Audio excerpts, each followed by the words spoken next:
Você tem um problema que você precisa resolver, precisa de tecnologia. E aí você vai na área tecnológica, consegue, enfim, marcar uma reunião com o diretor tecnológico, e conversa vem, conversa vai, você faz um pedido, aquele pedido entra na lista de projetos da tecnologia, e aquilo talvez demore meses para sair, a tecnologia não sai exatamente como você queria, ou muitas vezes você é engabelado.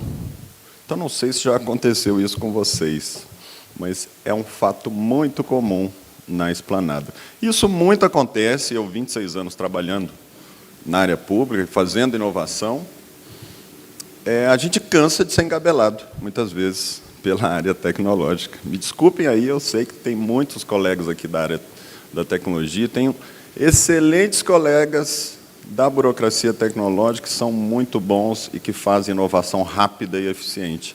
Mas, de forma geral, a gente sofre muito com a tecnologia. Eu me ousei falar aqui de um tema de tecnologia, porque eu quero contribuir com todo gestor público, servidor, que sofre com o não entendimento da tecnologia.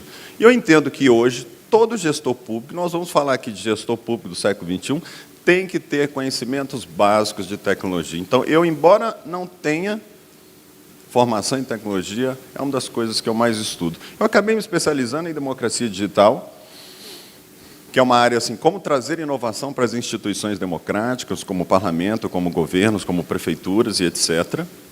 Como poderá ser o partido do século XXI, as inovações políticas. E, para entender isso, democracia digital, você tem que ser você não pode ser muito especialista em algumas coisas, você tem que ser multidisciplinar. Você tem que saber um pouco de direito, um pouco de ciência política, um pouco de administração pública, um pouco de sociologia, porque trabalha com redes, bastante de comunicação e tecnologia. E se fala muito hoje, né, são as grandes 3 competências do profissional do século XXI, não apenas do serviço público. As competências técnicas, essas que nós já temos, que nos são cobradas nos concursos públicos. Se você é auditor, é cobrado um conhecimento técnico de controle. Se você entra na área de saúde, é cobrado um conhecimento técnico da área de saúde. Além dessas competências técnicas, as competências socioemocionais, muito cobradas hoje. O número 1 do ranking do LinkedIn de habilidades cobradas e solicitadas pelo mercado é criatividade. Uma das competências socioemocionais. Aquelas competências que não caem em concurso público, não, que você aprende. Liderança, negociação, pensamento crítico e as competências digitais. Então, faz parte do profissional do século XXI ele ser alfabetizado digitalmente. Isso inclui conhecer cada vez mais de tecnologia. Então, nessa minha busca por entender tecnologia, estou fazendo um pós-doc nessa área de inteligência artificial aplicada à área pública, que é hoje uma das favoritas, uma das queridinhas, né, está na moda, que é esse processo de automação mais acelerado que está vindo com a inteligência artificial. Então, minha contribuição aqui hoje para vocês, é de ser uma espécie de curador desse tema aqui nesse momento. E hoje, mais do que o professor do sistema antigo, mais do que o palestrante sabe tudo, nós precisamos de curadores. E todos vocês são curadores. O que é o curador? É aquela pessoa que teve um trabalho de ler, estudar e vivenciar uma série de conhecimentos e conteúdos e prepara e formata de uma maneira que possa beneficiar o maior número de pessoas, que é o que eu vou tentar fazer aqui.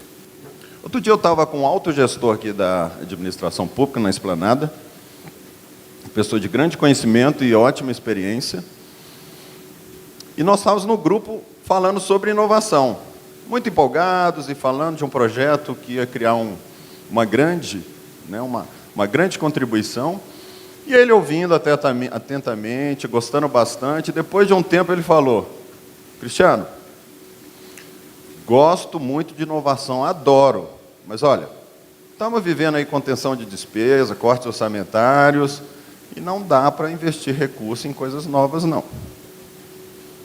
Então, olha só que interessante, e muita gente pensa assim: inovação é sinônimo de aumento de despesa, de trabalho extra. Como eu estou cheio de trabalho, eu estou com muitas demandas, eu não consigo atender o básico, então não vou pensar, não vou focar em inovação, porque não tenho dinheiro e não tenho energia. Essa é uma forma de pensar muito comum na administração pública do planeta inteiro. Eu circulo por aí, também em outros órgãos públicos de outros países, e é tudo a mesma coisa. Então, eu acho que é importante a gente partir da ideia de inovação. Inovação, a meu ver, é uma forma de você agregar valor a uma determinada coisa, trazer eficiente ou fazer mais e melhor com menos esforço, gastando menos, só que na visão de hoje ela tem que ser sustentável, ela tem que perdurar, não pode ser voo de galinha, não pode ser fogo de palha. Então, por exemplo, reformar um processo de trabalho que vai, em vez de você fazer 30 processos num dia, fazer 15, em 2 horas a menos, isso é inovação. Então vamos pensar que a gente tem a inovação disruptiva, que vem de projetos e que pode trazer uma grande mudança. Governo digital. E as inovações incrementais, aquelas da reformulação dos processos de trabalho, você vai trazer melhorias, você vai queimar etapas, você vai fazer com menos esforço, você vai colocar automação ali, como alguns casos que eu vou mostrar aqui. Colegas, nós vivemos muito a realidade do mundo VUCA. Não sei se vocês conhecem essa terminologia, ela é uma abreviação das palavras em inglês, isso veio de um conhecimento militar da década de 80, que aí os militares eram, então, treinados e testados num ambiente de controle, nos quartéis. Quando ele ia para o campo de batalha, ele via que tinha toda uma situação diferente e ele tinha que se adaptar àquele contexto. Esse conceito, ele voltou com muita força, porque ele explica bastante o mundo de hoje. É um mundo volátil, é um mundo incerto, é um mundo ambíguo, é um mundo complexo. Para a gente entender melhor, volátil é que as mudanças que eram num ciclo mais suave, agora elas são muito rápidas, são muito intensas, momento de altos e baixos. Então, volatilidade tem a ver com mudança. Incerteza, antes nós tínhamos condições mais certas. Aqui, incerteza que você não consegue mais prever. Fazer planejamentos estratégicos de 5 anos, isso não é mais viável no mundo de hoje. Você faz planejamento estratégico de 3 meses, de 6 meses. Complexo é que são tantas variáveis hoje que compõem o mundo que você não consegue entender, você não consegue ter a visão do todo. E ambíguo porque nós temos diferentes formas de interpretar a realidade. O que está acontecendo no Chile, a esquerda pode pensar que a direita está falhando. E a direita está dizendo, isso aí veio dos problemas antigos da esquerda. Diferentes pontos de vista. Então, o mundo cada vez mais VUCA.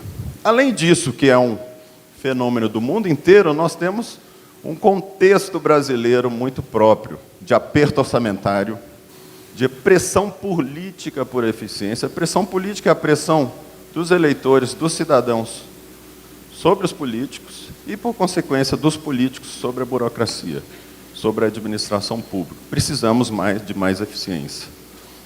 Claro, da discussão sobre privilégios da área pública, isso é uma discussão muito quente, e a ideia de que, olha, serviço público, o custo-benefício não está compensando.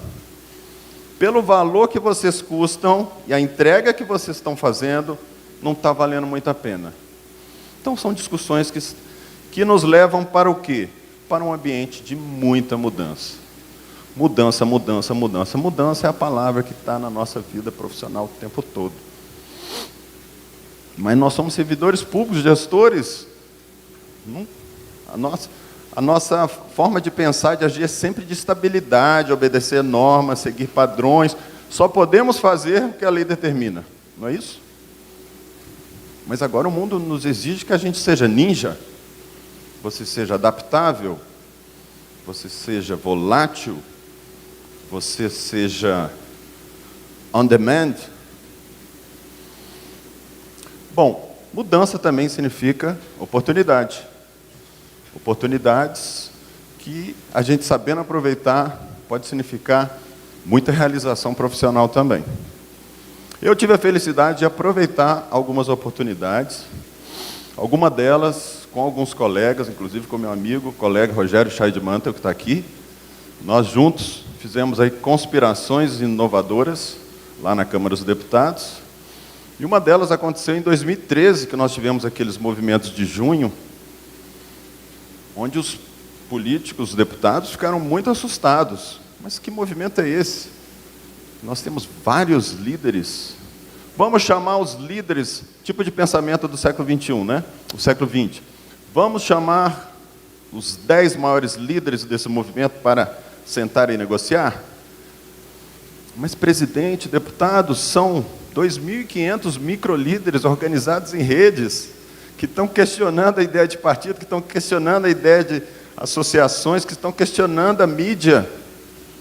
Era um movimento tipicamente pós-moderno, assim como muitos outros que estão pipocando no mundo inteiro. Occupy Wall Street, 15M na Espanha, Primavera Árabe nos países árabes e muitos outros. Será que esse do Chile agora não é assim? O do Equador e a crise da Argentina? Então, naquele momento, nós encaixamos uma ideia que era fazer um hackathon, algo que depois virou moda, mas que era muito incipiente no momento.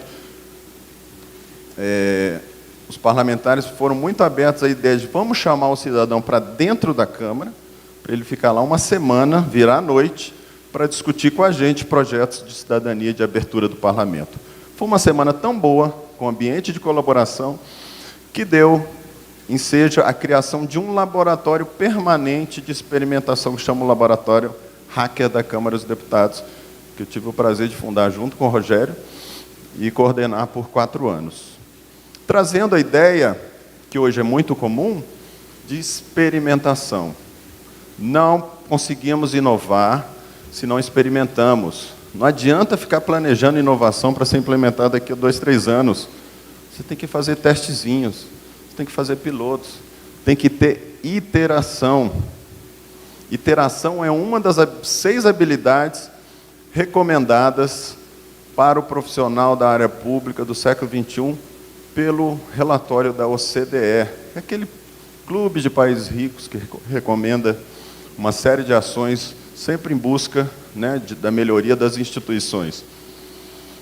Então, depois de algumas experiências que nós fizemos, e trabalhando muitos anos com isso, eu passei a conversar com muita gente que queria saber como fazer inovação. Alguns projetos saíram daí, como o portal É Democracia, da Câmara dos Deputados, que é um portal onde facilita a conversa, a interação entre parlamentar e cidadão para a construção de leis. Hoje é um movimento que chama Crowd Law, usar a multidão, crowd, para a elaboração das leis.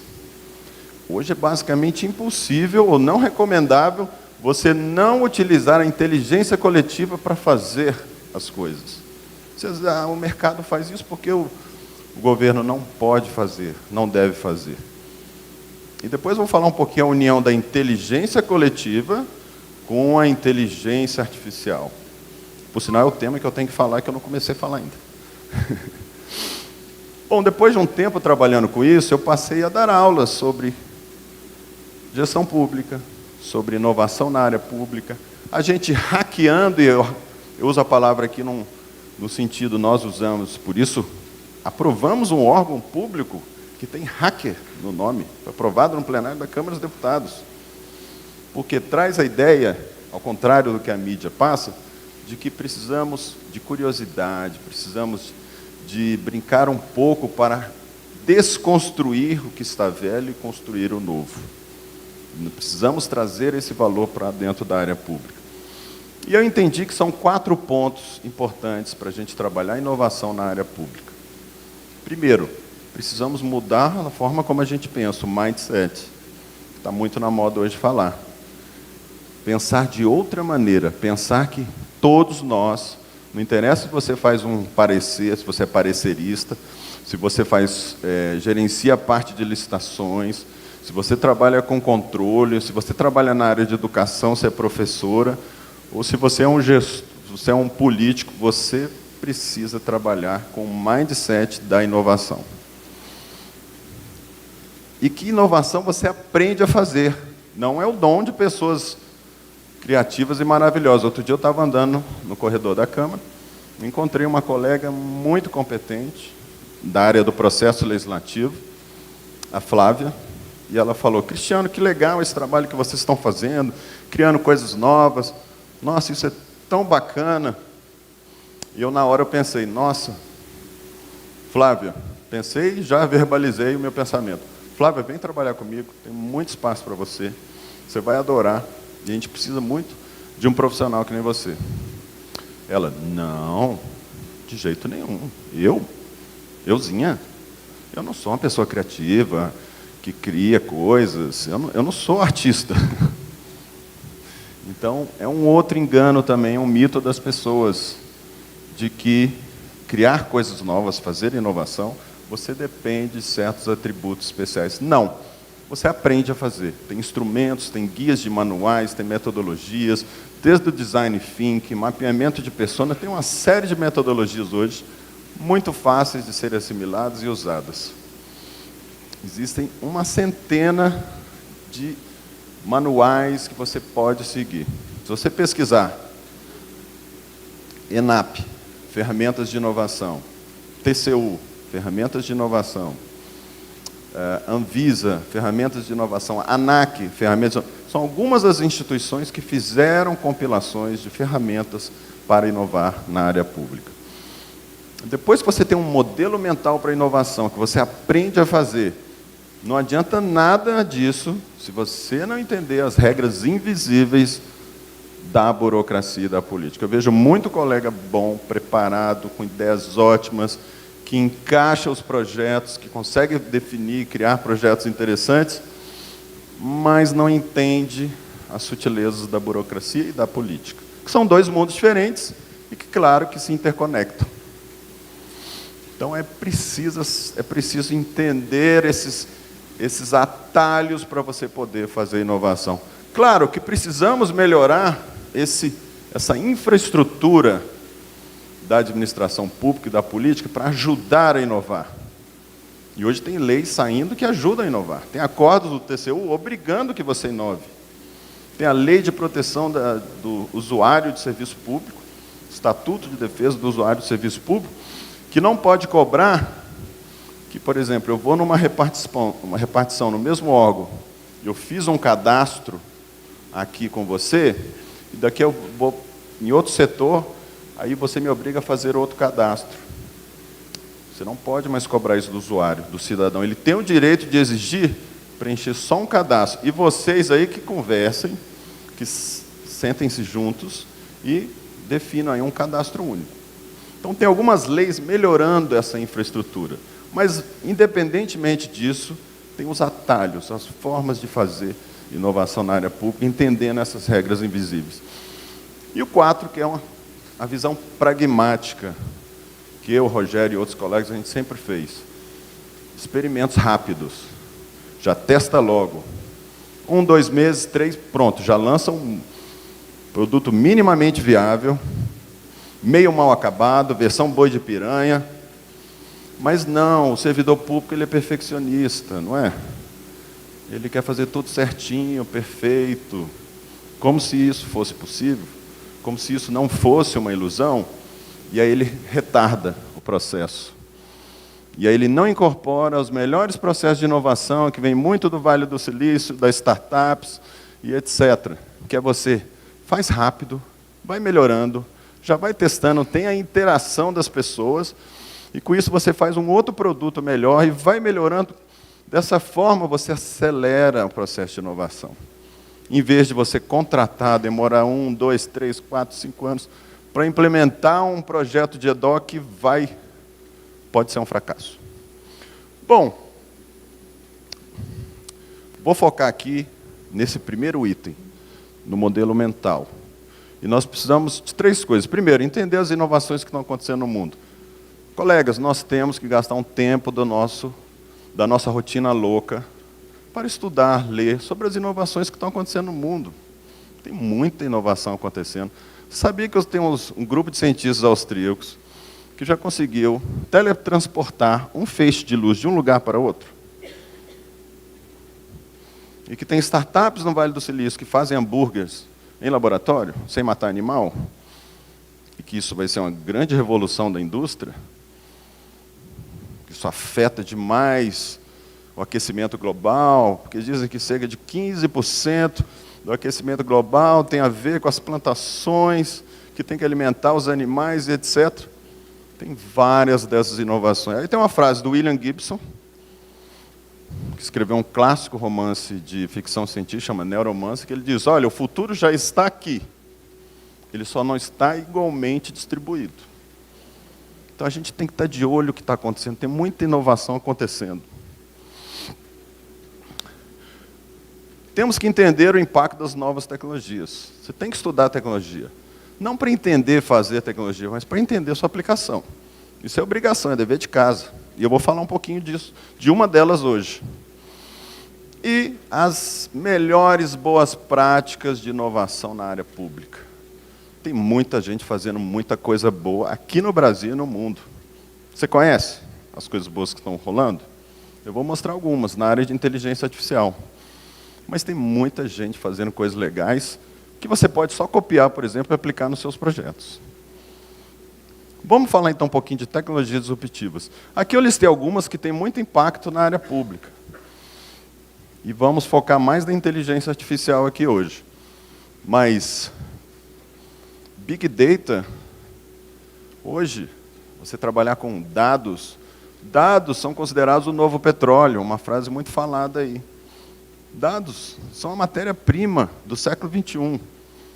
Nossas instituições cuidam bem desses dados, entendem esses dados, disponibilizam esses dados. Por isso que hoje uma das profissões mais apreciadas no planeta é o cientista de dados. Outro dia um deputado me ligou, Cristiano, eu preciso de um cientista de dados aqui no meu gabinete, me ajuda a achar um. Se você está em dúvida em alguma coisa, o seu filho gosta de dados e exatas, recomenda ele para fazer ciência de dados. Ou você mesmo faz. Futuro é garantido. Mas vamos falar aqui de inteligência artificial.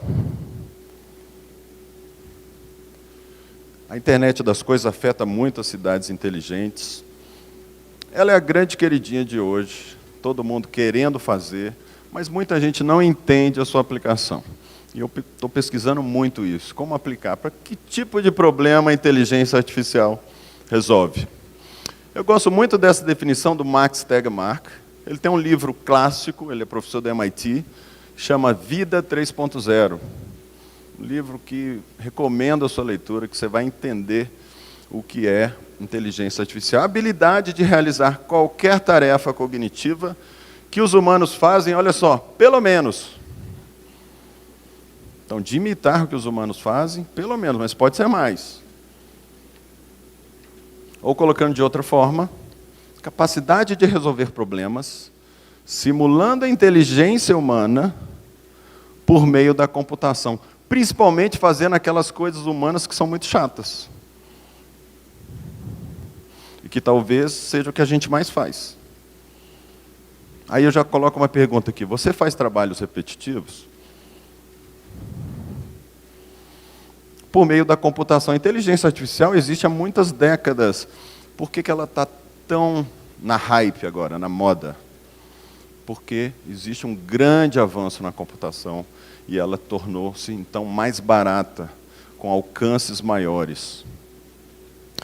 Por exemplo, de identificar padrões. Uma das habilidades humanas que nós temos, claro, como humanos, é de identificar padrões. Por exemplo, a gente facilmente identifica nessas fotos a diferença entre a carinha de um chihuahua e o muffin. O muffin, sei lá, de chocolate ou de ameixa, que seja aí. O robô, se você não explica direitinho essas diferenças, um programa, ele vai confundir, ele vai achar que é a mesma coisa.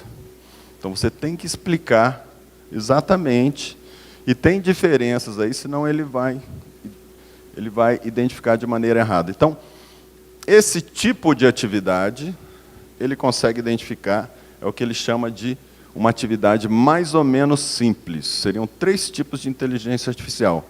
Aquelas tarefas que nós fazemos, que são repetitivas e simples, como essa, de identificar padrões em fotos, que uma criança de 3 anos consegue fazer, as tarefas complexas e depois a superinteligência, ou seja, aquelas coisas que os humanos não conseguem fazer. Então, por exemplo, dirigir um carro, os carros autônomos, é uma tarefa relativamente simples, tanto é que a gente não pensa enquanto está dirigindo. A gente faz, pensando na vida, faz reflexão, está ouvindo música, está falando no celular, alguns. Você está ouvindo podcast. Então, os programas, os softwares e as tecnologias, colocando vários sensores nos carros, com internet, etc., internet das coisas, ou seja, coisas ligadas à internet, mandando uma série de informações, eles conseguem mapear esse algoritmo que é o dirigir, que é uma tarefa relativamente simples. Uma tarefa também não tão complexa, fazer música. Tem robôs que já criaram sinfonias, que foram tocadas para especialistas que não conseguiram reconhecer que foram feitas por robôs. Tem robôs, softwares, que a partir do algoritmo do que é um trailer de um filme, conseguiram fazer um trailer automaticamente. O trailer de um filme tem um padrão. Você não pode dar spoiler, tem que ter uma certa emoçãozinha, tem que mostrar uns highlights do filme. Então, tem robôs que já fazem isso. Agora, uma tarefa complexa que o humano faz. Fazer padrões, seguir coisas automáticas, como dirigir, identificar fotos, são coisas mais ou menos simples. E os robôs são bons para coisas bem específicas. Agora, uma coisa que é muito difícil para o robô é imitar uma das nossas maiores habilidades, a capacidade de aprender. O ser humano tem a capacidade de aprender, como nenhum outro animal, por isso que ele é muito mais inteligente. O robô imitar isso é muito difícil. É o que se chama o tipo de inteligência artificial machine learning, aprendizado de máquina. Só que agora estão conseguindo fazer isso para algumas coisas bem específicas. Por exemplo, esse famoso caso, existe um documentário no Netflix muito legal, do AlphaGo, ou seja, um computador, uma empresa inglesa comprada pela Google, chama DeepMind. Ela conseguiu desenvolver um algoritmo que simula esse jogo que chama Go. É um jogo muito jogado nos países asiáticos, e ele é muito complexo, envolve muito mais variáveis do que um jogo de xadrez. Que aquele computador da IBM já tinha batido o maior jogador de xadrez do mundo há alguns anos. Agora, o Go era muito maior o desafio, e ele conseguiu bater, alguns anos atrás, o maior jogador do mundo, um coreano, um gênio, o melhor de todos os tempos, e ele conseguiu vencer. Então, e agora eles têm um programa que ele bota o computador sem saber nada sobre esse jogo, em poucas horas ele é capaz de ser o melhor do mundo. Poucas horas, sozinho, ele aprende sozinho, jogando com outros jogadores ou com jogos gravados, e consegue ser o melhor do mundo. Agora, vamos ao que interessa. Que problemas a inteligência artificial pode resolver, ou tenta resolver na área pública? Basicamente 2. Tá? Eu estou simplificando ao máximo aqui para ser bem didático. Identificar padrões em grandes quantidades de dados. Você tem muitos dados, você precisa tirar valor desses dados, então a inteligência artificial pode ajudar nisso. E no atendimento de varejo em larga escala, você poder atender milhares de pessoas, inclusive ao mesmo tempo, com alguma customização. Vamos ver alguns exemplos? Por exemplo, em Furnas tem um projeto que está em andamento. Furnas é uma empresa pública, de produção de energia elétrica, tem todo o sistema de transmissão.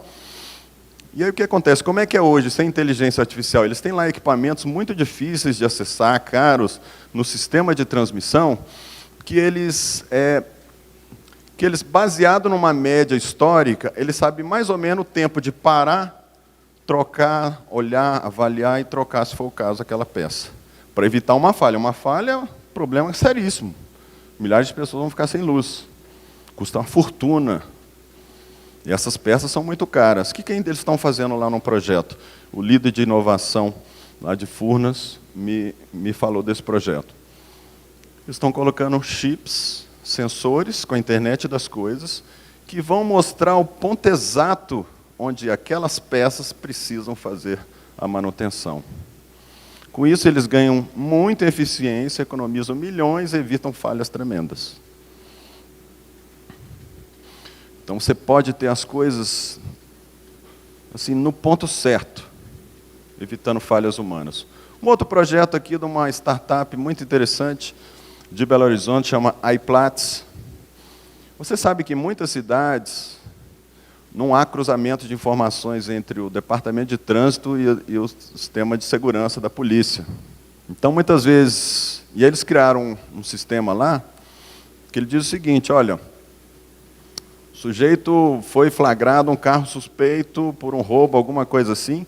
Então, há um mapeamento pelas câmeras de reconhecimento das placas que permite com que todo mundo que, né, os guardas, os policiais, tenham acesso, inclusive a um aplicativo, para poder acompanhar e poder fazer, por exemplo, um cercamento inteligente, conjugando aí uma série de dados de uma vez, e aí vem startups e empresas com o objetivo de conectar áreas públicas, muitas vezes, que a colaboração é muito difícil, e com isso agregar a inteligência. Com isso você tem, claro, tem todos os problemas de privacidade, não vamos entrar por aí. Como sempre, a inovação ela traz novas soluções e externalidades, efeitos colaterais. Só não dá para ter aquele papo hoje em dia, que a gente vê muito, nas reuniões, né, da área pública, a gente começa a falar de uma inovação, e eu sou capaz de prever com 100% de exatidão o que vai acontecer. Você chega lá muito empolgado, reúne os diretores, vai apresentar um projeto de inovação, conta a ideia todo empolgado, aí o pessoal, aí começa né? Legal essa ideia, pô, bacana, parabéns. Daqui a pouco começa a gestão de risco, né? Que temos que fazer. Mas veja, e se, né, quando eu fui criar lá o Portal e Democracia, um portal em 2008, para abrir para a sociedade participar do processo legislativo. Aí começou, veja, e se alguém chegar lá e xingar a mãe dos deputados? Aí começa, gestão do risco que vira gestão do medo. E faz a gestão do risco, e faz a gestão do risco, faz... No final das contas, melhor não fazer, fica todo mundo com medo, com receio, na dúvida não ultrapassa. Esse modelo está falido, acabou. Não dá mais para pensar assim. Não, assumimos o risco, vamos fazer avanços calculados. Por isso experimentos iterativos, pequenos, que a gente já vai avaliando o que dá certo e o que não dá, e vai resolvendo esses problemas. Eu convenci lá os diretores que podia abrir, e vamos ver se vão xingar mesmo a mãe dos deputados. Em 10 anos, fez aniversário esse ano, o projeto teve menos de 0,001% de pessoas que xingaram, fizeram palavrões dentro da plataforma. Nas redes sociais acontece muito, mas dentro lá da plataforma e democracia, xingaram muito pouco. E depois a gente botou no algoritmo, todo mundo que xingava, transformava em coraçãozinho. Então, você também trabalha o código para educar as pessoas, não é? Então, mesmo com efeitos colaterais, voltando ao meu ponto, porque eu contei a história, a inovação vale a pena, e a gente vai administrando esses efeitos colaterais. Aqui também pode ser que tenha algum problema de privacidade e tal, mas talvez, certamente, né, esse tipo de projeto traz bastante benefício. Política de emprego. Conversando com o pessoal da Secretaria de Emprego, que é um órgão dentro do Ministério da Economia, tem um projeto lá muito interessante, está em andamento também, e eu recebi os dados da Secretaria de Governo Digital, também no Ministério da Economia, que existe cerca de 40 experiências de inteligência artificial só aqui na Esplanada, feitas por 17 entidades, então é um movimento muito forte, essa é uma delas, que diz o seguinte, olha, eles têm 3, 4 dados de vários programas que, cruzados com a inteligência artificial, trazem informações muito estratégicas. E é sempre assim. Então, por exemplo, nesse caso aí, o trabalhador, eles conseguem identificar, estão conseguindo identificar o trabalhador que está começando a ficar defasado, ou se já está defasado no mercado de trabalho, que ele tem um risco muito grande de ser demitido nos próximos anos. que ele precisa melhorar a sua qualificação. Aí eles vão lá nas bases de dados, o que o mercado está pedindo de qualificação, tem um programa sobre isso, que tem dados, e aí eles começam então a entender que tipo de qualificação eles precisam investir como política de Estado para ajudar os trabalhadores que estão defasados, que vão ficar defasados, que estão prestes ou são candidatos enormes a serem demitidos num curto espaço de tempo. Olha que legal. Também é algo que a inteligência artificial pode dar. Aqui um projeto de controle social muito bacana. Alguém já ouviu falar aqui da Serenata de Amor, Operação Serenata de Amor? Você não vale, Rogério? O que os meninos lá fizeram? Isso é uma rede de hackers e pessoas, jornalistas e tal. Tem, inclusive, um modo de funcionamento de redes, são muito modernos. O que eles fizeram? Olha, os deputados, parlamentares lá, deputados, eles têm acesso a algumas cotas, por exemplo, de alimentação. Então, o parlamentar, ele tem o direito de ir num restaurante durante a semana, né? Está aqui, aqui no plenário, aí votou, acabou a sessão, ele pode ir num restaurante, pede lá que vai, por exemplo, num restaurante aqui perto, vamos supor aqui o Mangai. Aí ele pede lá um prato de comida e paga, e esse dado sobe e vira dado aberto lá no portal da Câmara. O que os meninos aí da Operação Serenata de Amor fizeram? Eles criaram um robozinho que chama Rose, uma brincadeira aos Jetsons, né, aquele desenho. Você riu porque você lembra, né? E o que esse robozinho faz? Ele vai lá no Google e fala assim, quanto que é o custo médio de uma refeição no Mangai? Sei lá, 60, 70 reais. Aí vai lá, compara com o valor gasto do deputado. Está lá, 180. Opa! Aí ele cria um alerta e manda um tweet para o parlamentar com o nome do parlamentar. Deputado, pode explicar por que o senhor gastou tanto no restaurante se o valor médio é esse? Tudo automático.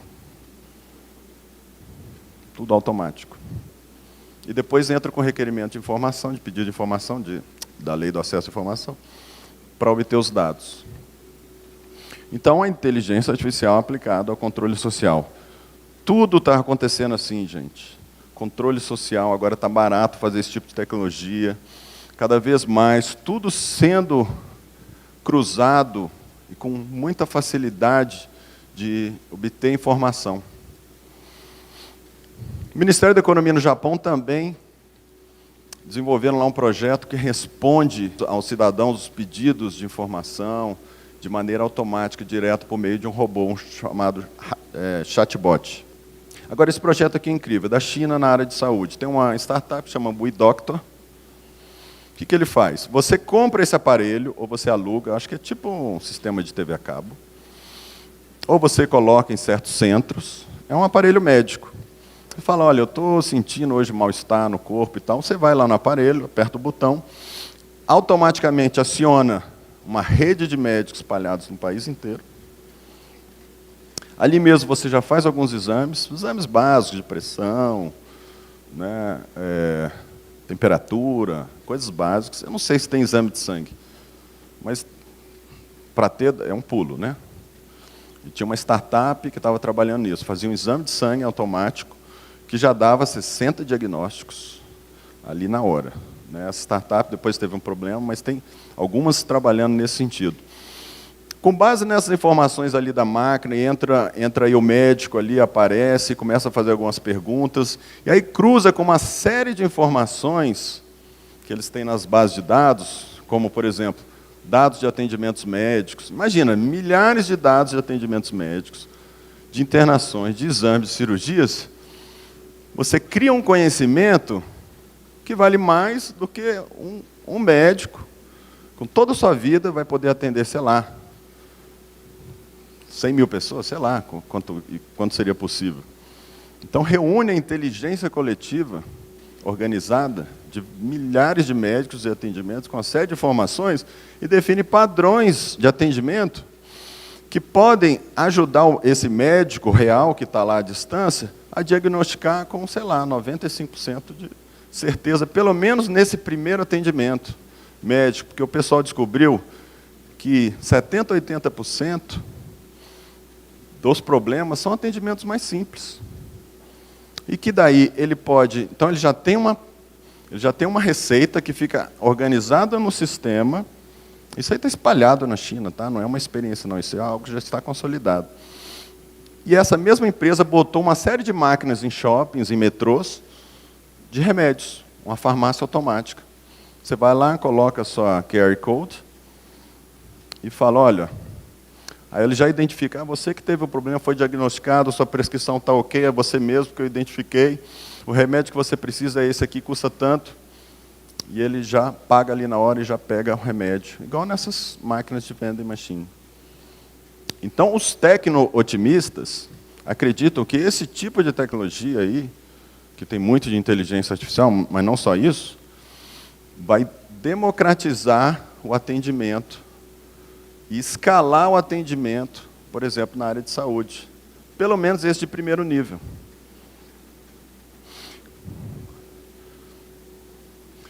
Os robôs do Tribunal de Contas da União são muito famosos, muitos deles em parceria com a Controladoria Geral da União. Um dos mais famosos é o Alice. O sistema de licitação, gente, dizem que é cerca de 60 mil licitações que nós fazemos, parece por ano, tá? Com mais de 1.000 órgãos só da administração federal fazendo licitações. E o pregão eletrônico trouxe uma série de inovações que facilitou esse processo, só que dificultou o controle. Aí o que o pessoal lá criou? Conjugou uma série de bases, criou um robô que chama Alice, que lê os editais, identifica as empresas que estão no processo de participando da licitação, vê os custos e faz avaliação segundo alguns padrões, né, de possíveis atos de corrupção ou irregularidade e criam alertas. Sempre assim, criam alertas. Fala, olha, esse processo aqui, estou vendo 2 empresas que têm irmãos, cada uma delas. Então, fica de olho, auditor. Então, o que acontece? O auditor, em vez de ter que ler 60 mil editais, ele pega só aquelas que têm algum... Pelo menos dedica mais tempo àquelas que já têm um sistema de alerta. Por quê? Porque ela consegue identificar os padrões. Agora eu vou encerrando, falando aqui de uma experiência do Legislativo, daí que eu estou acompanhando e trabalhando um pouco. Então, o pessoal criou lá o Ulisses, tá? Que é uma ferramenta de inteligência artificial, que é basicamente o seguinte, ó, reconhece a cara dos parlamentares, identifica, ele classifica os textos legislativos segundo temas, faz análise de sentimento, que é algo bem sofisticado, está em andamento, é o seguinte, as pessoas que comentam os projetos de lei no portal da Câmara, o que elas estão querendo dizer? Elas estão chateadas, elas estão nervosas, elas estão felizes, elas apoiam ou não, de acordo com o texto que ela está fazendo, tem que ter um grande conhecimento de contexto, aí tem um pessoal bom desenvolvendo essa tecnologia, e depois a gente pode usar essa tecnologia para vários fins. Para colocar no portal, quando você pesquisa, então já vem essa tecnologia, no processo legislativo e no portal de dados abertos. Então, por exemplo, ele já consegue identificar, porque, por exemplo, o plenário da Câmara é filmado pela TV Câmara, assim como as reuniões das várias comissões, e ali, muitas vezes é difícil identificar os parlamentares. Imagina, 513 parlamentares. Como identificar? Quem é aquele parlamentar? Quem que falou agora? Dá para reconhecer pela voz? Então, com esse reconhecimento automático, isso vai facilitar uma série de processos. E aí eu vou mostrar aqui, por exemplo, uma aplicação que está em funcionamento, que está em teste, tá? E aqui, a partir de agora, o que eu vou fazer agora, o que eu vou falar, vou fazer uma demonstração, inclusive, é só uma ideia, uma possibilidade de um experimento que nós fizemos lá no laboratório, que pode ser, digamos, o futuro da relação do cidadão com o parlamento. Qual é o problema que eu estou querendo interferir. Fizemos a experiência lá no Laboratório Hack, o nosso foco é muito mais interface. Como melhorar a interface entre o cidadão e o parlamento. É legal ter um portal bom, o portal da Câmara é ótimo, é legal ter informações nas redes sociais, mas muita gente não tem acesso a isso e fica muito confuso mesmo assim. É legal ter a TV Câmara, mas também muita gente não entende o que está sendo discutido no plenário. Então, qual é o problema que a gente está tentando resolver? É um problema principalmente do parlamentar. O parlamentar hoje tem um alto custo de gestão do gabinete. Por quê? Ele tem que responder o Twitter, ele tem que fazer vídeos no YouTube, ele tem que responder o WhatsApp, o Telegram, ele tem que responder as pessoas que mandam por e-mail. Cada um tem direito de mandar a pergunta que quiser, do jeito que quiser, não é isso? Pessoas que preferem ligar. Pessoas que preferem ir ao vivo. Ele tem que atender pessoas lá e tem que atender pessoas também no seu estado. Por isso que ele tem 2 escritórios. Tudo isso só está aumentando com o aumento das redes. E além dos canais institucionais, e tem que tocar a rotina. Eles têm que lidar agora com uma coisa que chama fake news. E vocês sabem, se a fake news já é um problema, é uma grande discussão no mundo inteiro sobre isso, uma grande incógnita de como é que vai ser isso na eleição que vem. Já está vindo aí, daqui a uns anos, a deepfake, a evolução da fake news. Ou seja, a fake news muito mais fidedigna. É você pegar o vídeo de uma pessoa fazendo uma coisa que ela nunca fez. Tem uma série na HBO que mostra isso, chama Years and Years, anos e anos. Parlamentares que estiveram naquela história, tá? As suas vidas políticas devastadas, acabaram com a carreira, porque rolou um vídeo de coisa que o cara, fazendo coisas bizarras, que ele não tinha feito. E tem tecnologia que já faz isso. Pega lá o vídeo do canal do Cristiano, no YouTube, Cris Ferri, aproveito que já faço jabá, né? Falo sobre inovação na área pública, democracia digital. Pega aqueles vídeos e faz um vídeo meu com a minha cara, com a minha voz, tipo surfando, né, nas Filipinas no horário de trabalho. Por exemplo. Ou me colocando para torcer para o Atlético, e eu que sou cruzeirense fanático, e mostro esse vídeo e mando para todos os meus amigos. Isso seria mortal para mim. Não é? Então isso já está acontecendo, tem tecnologia que faz isso. Tem filmes já fazendo isso. Agora, é questão de tempo disso virar um aplicativo que você vai poder fazer. Como lidar com fake news? Também hoje é uma grande questão. Dificuldade de divulgar a atuação parlamentar, disputa por audiência muito grande, como divulgar, como fazer isso. Isso é cada vez mais caro, né, nas redes sociais, você precisa impulsionar, isso é uma fortuna. Melhorar o engajamento dos cidadãos no processo legislativo e fazer uma coisa que a área pública não faz muito. Entender quais são as preferências do cidadão e poder dar para o cidadão, de acordo com essas preferências, o que ele precisa. Por exemplo, se eu entro no portal da Câmara e gosto e atuo na área de proteção aos animais, eu quero saber tudo o que está acontecendo sobre isso. E para isso eu preciso saber, entender o que o cidadão gosta, quer, e veicular isso com os objetos legislativos. Bom, o que a gente fez? Fez uma pesquisa e criamos um protótipo. Fomos lá, pegamos alguns deputados parceiros com perguntas reais, que as pessoas faziam para eles, com dados reais, e fizemos aqui uma experiência totalmente controlada. E aqui eu já estou falando de como fazer inovação, pegando esse mindset da experimentação. Esse chat que eu vou tentar demonstrar aqui, vamos ver, porque tecnologia, né, Rogério, é de lua. Eu tenho uma tese de que, né, o computador tem dia que não liga, ele não está bem, está com mal-estar, não está funcionando direito, está dando pau. Mas a gente fez aqui uma brincadeira com até um nome de um ex-presidente, chama Prudente Moraes, mas que eu tenho o objetivo de quê? Criar um experimento para quê? Para comunicar os resultados e desmistificar possíveis medos que as pessoas possam ter dessa tecnologia. Eu explico depois. Ok, Google? Falar com o deputado Prudente. Ok, aqui está a versão teste de deputado Prudente. Olá, eu sou o assistente virtual do deputado Prudente de Moraes. Vou fazer o possível para responder suas perguntas com a ajuda do Cristiano Ferri. Então, imagine que no futuro você não entre em portal, não veja redes sociais, você simplesmente tira o seu celular e fale com as suas palavras o que você precisa.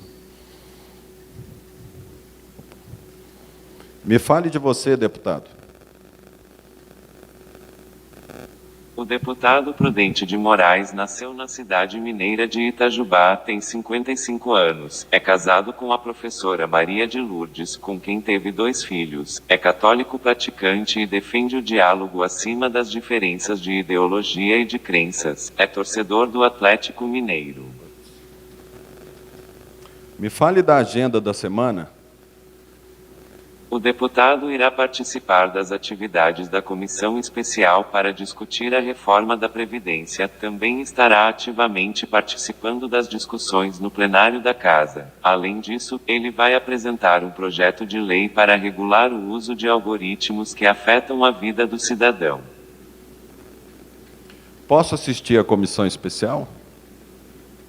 Você pode acompanhar os trabalhos da comissão especial. Quer que eu te mande um aviso para você assistir ao vivo no seu celular? Me fale dos seus projetos. O deputado tem um projeto de lei sobre educação ao longo da vida e uma proposta de emenda à Constituição que define mecanismos de controle de gastos públicos. Quer acompanhar a tramitação desses projetos? Você me arruma um emprego? No momento, todas as vagas de trabalho no gabinete do deputado estão ocupadas. Não desanime, continue procurando, tudo bem? Essa é a pergunta mais feita, tá? Dos deputados. Tudo aqui é baseado em fatos reais. Então me emprestam dinheiro? Essa é a segunda mais feita. Infelizmente, deputados e senadores não podem contribuir com recursos. Se fizerem isso, podem ser mal interpretados ou responder algum processo na justiça futuramente. Então, tchau, deputado. Foi um prazer, que papo gostoso. Volte aqui sempre que desejar, tô aqui direto. Olha que legal aqui, gente. Isso aqui me deu uma série de informações. Primeiro, que podemos juntar a necessidade do cidadão de ter informação legislativa com a necessidade dele de participar do processo legislativo e que ele possa, aos poucos, também ser educado sobre as coisas do legislativo, que é um problema muito grande. As pessoas confundem, pedem coisa para o Congresso que é competência do prefeito, e vice-versa. O tempo todo, porque convenhamos, é muito complexo entender, né, as competências do Brasil. O que isso aqui nos mostrou? E nós mostramos para alguns deputados, alguns gestores da Câmara, obviamente tudo aqui é controlado, de que alguns deputados gostaram muito da experiência. Alguns ficaram um pouco assustados, né, mas isso tem um grande potencial de facilitar o acesso do cidadão. Por exemplo, pessoas que nem a minha mãe, que não mexem com o computador, que usa o celular apenas para ligar. Inclusive, a única ligação que eu recebo é da minha mãe, basicamente.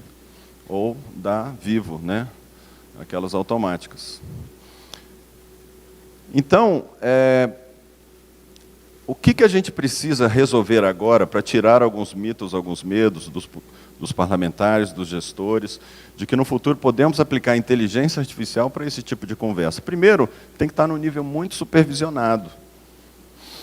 A próxima etapa desse projeto seria o quê? Colocar cidadãos realmente, né, reais, para testarem, só que de forma controlada, cidadãos parceiros, que vão entender que, olha, esse é um projeto experimental, são alguns 5 parlamentares que estão participando, porque daí você vai poder realmente entender certas coisas de como avançar na experiência. E, por fim, gente, eu queria dizer assim, ao pensar nessa forma automatizada, talvez mais inteligente, de aplicar a inteligência artificial ao nosso trabalho, eu queria provocar a reflexão de que precisamos desenvolver novas habilidades. Precisamos aprender novas coisas. E o que nós aprendemos, por exemplo, nesse projeto? Que tem que ter alguém lá para desenhar o diálogo. há um mapeamento do diálogo entre cidadão e parlamentar, que 70% das perguntas são padronizadas. E que o gabinete do parlamentar tem que o tempo todo responder à mão. E que isso pode ser automatizado, para você gastar menos esforço para isso. Então, quem trabalha com atendimento hoje, sabe que no primeiro nível, muitas perguntas, os fax, são padronizadas. E que isso a gente pode automatizar. Outra coisa, precisamos ter uma curadoria de conteúdo, pessoas que vão trabalhar esses conteúdos e preparar essas respostas. O parlamentar vai preparar, mas tem que colocar numa linguagem que o cidadão entenda. Enfim, você vai implicar nova organização do trabalho. E que você, por exemplo, pode ser um treinador de robôs. Em vez de ficar fazendo coisas padronizadas ou que seguem certos padrões, você pode se esforçar para criar algum processo de automação, nesse nível mais simples, e você ser um treinador de robôs. Daí você, então, se preparar para ser isso.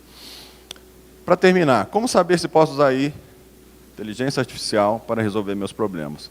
Tenho muitos dados e gostaria de usá-los com inteligência para facilitar o meu trabalho? Eu dei vários exemplos aqui onde a gente viu isso. 2, tem um custo muito alto para atendimento de alta escala, em primeiro nível, posso reduzir esse custo automatizando. Claro, colocando valores aí muito importantes, humanizando a linguagem, tendo sempre pessoas ali prestes a atender pessoalmente quando a comunicação não funcionar, fazendo essa gestão de implementação com muita experimentação. E aí os desafios da inteligência artificial são basicamente 5, tá? Isso faz parte da minha pesquisa.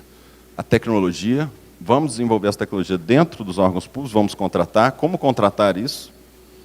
Né? Tem uma nova lei de encomendas tecnológicas que permite, facilita, em tese, contratar renovação. Tem muitas startups, como eu mostrei aqui, fazendo esse tipo de trabalho.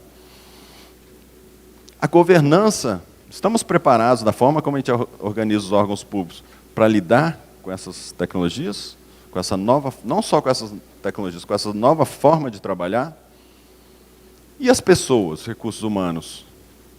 Que habilidades precisamos ser treinados? O que a gente precisa agora? Que tipo de curso, formação eu preciso fazer? Vocês estão aqui num lugar onde vocês estão fazendo uma espécie de formação. Questão ética, tão importante agora.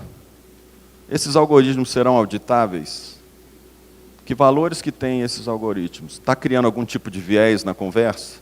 Está privilegiando o atendimento de um determinado grupo em relação ao outro? Tem algum grupo que não está sendo atendido por conta dessa tecnologia? Tem uma série de questões, é uma discussão fortíssima sobre ética da tecnologia de forma geral. E o impacto, isso teve realmente impacto? Melhorou a prestação do serviço público? E aí, por fim, eu cito aqui o Thomas Maloney, que é o diretor do Centro de Inteligência Coletiva, onde eu estou afiliado como fellow lá no MIT.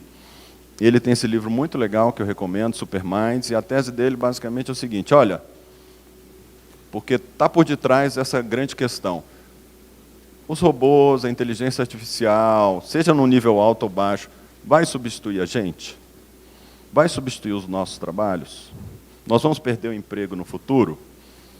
Um robô vai chegar aí e dizimar um departamento inteiro, fazer mais e melhor, porque o robô não tem sono, não está cansado, né? Não teve que cuidar do filho a noite inteira, ele atende melhor a obedecer certos padrões, com custo muito menor do que o conjunto dos nossos salários. Então, o Tom responde essa pergunta dizendo o seguinte: olha, não temos que pensar em computadores, máquinas versus humanos. Não, nós temos que pensar em computadores e humanos. A inteligência coletiva junto com a inteligência artificial. Obviamente que nós temos que mudar nosso mindset para ter essas tecnologias como ferramenta de trabalho.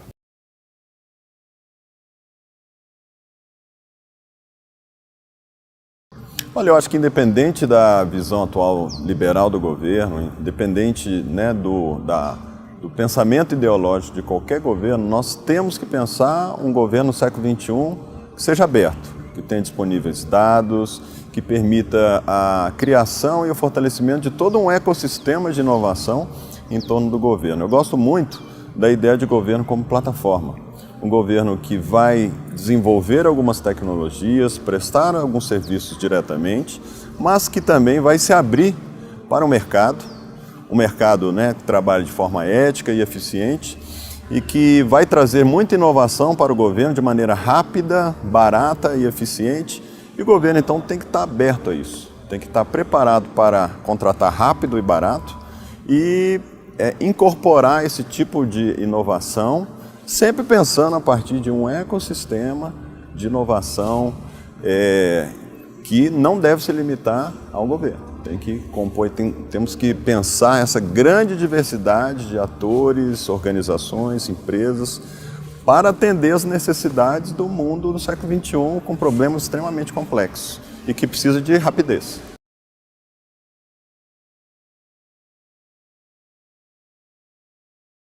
Olha, nós temos desafios tecnológicos muito grandes. Então, por exemplo, a inteligência artificial, como ela vai ser incorporada na área pública, ela vai ser desenvolvida internamente, ela vai ser contratada, como contratar. Nós sabemos que a automação nesse nível de inteligência artificial vai trazer uma série de benefícios, está trazendo uma série de benefícios, vai baratear o custo, o processo de entrega de serviços públicos. Agora, tudo isso tem que ser feito a partir de uma governança bem definida, com princípios éticos, com algoritmos auditáveis, com processos de contratações muito rápidos, eficientes, transparentes. Então nós temos aí um grande desafio, mas eu acredito que à medida que nós evoluímos na definição de uma governança preparada para isso, nós vamos ter um Estado mais rápido, mais moderno, que vai entregar mais rapidamente, com mais eficiência, os serviços públicos que o cidadão precisa.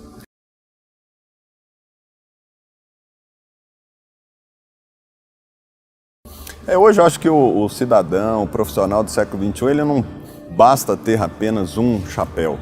Ele precisa ter aí múltiplas atividades. Uma delas que eu faço, que eu acho que é muito importante, que para mim é outra forma de agregar nesse processo, é uma startup destinada à formação de servidores, gestores e políticos públicos para a inovação que nós precisamos ter na área pública. Nós temos aí quase 12 milhões de servidores públicos, gestores, no Brasil. É um país com um grande estado, um estado com servidores que, na sua grande maioria, são bem preparados tecnicamente, que fizeram um concurso público muito difícil, mas que tem um gap muito grande de formação. Então as pessoas estão com dificuldade de implementar essa grande hype que é a inovação. Elas foram treinadas para obedecer normas, seguir padrões, essa é a rotina, é a cabeça do servidor público. E agora, de repente, tem essa grande pressão por inovar, fazer mais com menos, e o servidor público não é acostumado a fazer isso. Ele tem, então, que mudar a sua forma de pensar e de agir, e eu acho que a formação é o segredo para isso. A minha contribuição nessa startup é exatamente nesse sentido.